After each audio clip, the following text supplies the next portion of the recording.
Unlike the uranium light water reactors, thorium molten salt reactors are considerably safe due to their operation at an approximately atmospheric pressure, which naturally decreases risk of high pressure explosions.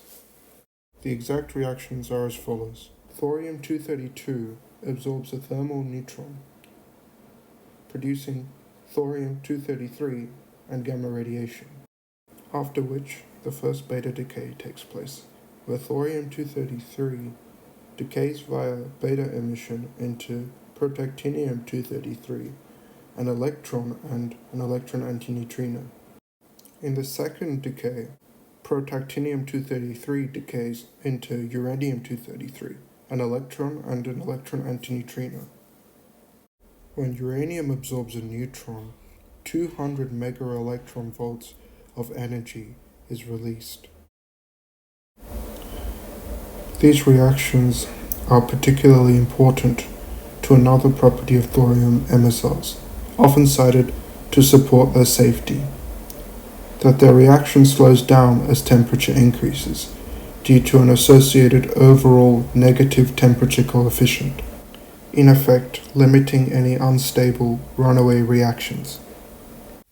A negative temperature coefficient is generally viewed as an inverse relationship between the speed of reaction and temperature.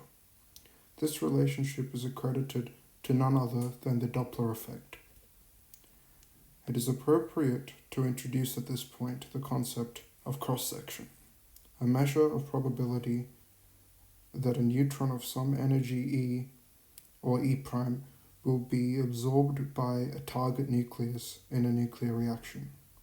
Mathematically, this cross-section is described by solely Gaussian profiles for continuous random variables, such as temperature, or a combination via a Voigt profile for cumulative lifetime effects.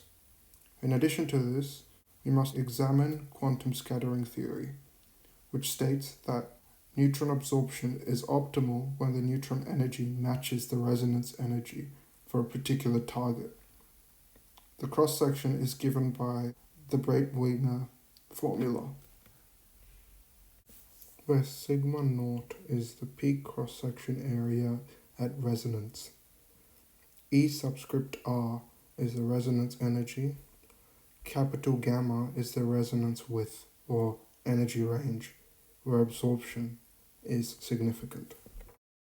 When the fuel salt temperature is increased, its internal nuclei vibrate at higher velocities, effectively broadening the space between the cross-section resonance peaks at which nuclei can absorb a neutron. The relative energy of neutrons with respect to the nucleus appears shifted. This is referred to as Doppler broadening. In reactors, when a neutron moves towards a target nucleus, the neutron's energy is considered higher, and the converse is also assumed.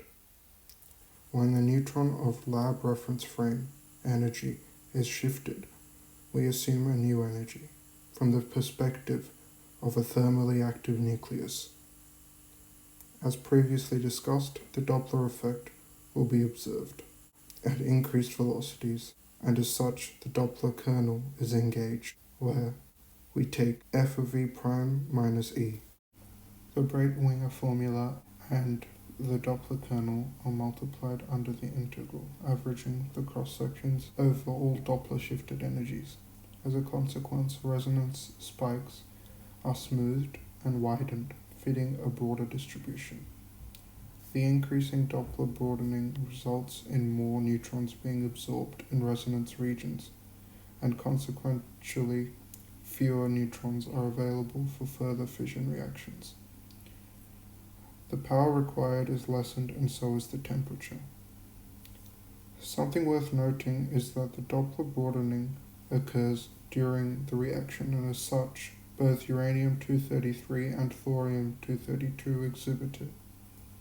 The uranium-233's fission cross-section reduces while the thorium-232's cross-section increases, reabsorbing any neutrons from chain reactions non-productively. the effective efficiency of neutrons is decreased as temperature increases.